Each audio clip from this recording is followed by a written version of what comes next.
Tutol ang ilang kongresista sa mungkahi ng isang senador na pagsamahin na lamang sa dalawa ang 7 articles of impeachment laban kay Vice President Sara Duterte.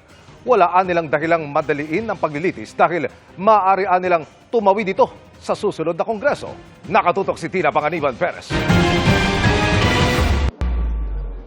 Kinontra ng isang House impeachment prosecutor ang rekomendasyon ni Senator Francis Tolentino na i-consolidate o pagsamasamahin sa 2 artikulo ang Articles of Impeachment na ipipresenta sa Senado para pasok sa panukala niyang impeachment trial mula June 11 hanggang June 30. I don't think it would be possible on our part to just consolidate it into 2 articles. That would be a betrayal of the full articles of impeachment that we have filed.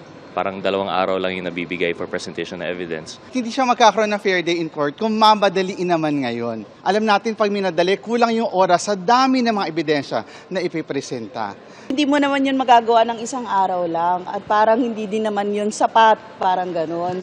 Ayon kay impeachment prosecutor Gutierrez, tuloy-tuloy ang kanilang paghahanda para sa presentasyon ng Articles of Impeachment at sa paglilitis.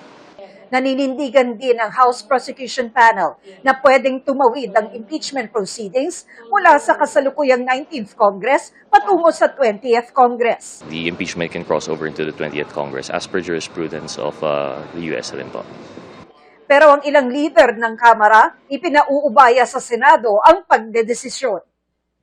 We signed the articles of impeachment and we identified 7 articles. So again, di ba, until such time na may concrete recommendation or action yung Senate, once they convene as an impeachment court, so sa kanila lang po makakapag-respond yung House. Para sa GMA Integrated News, Tina Panganiban Perez, nakatutok, 24 oras.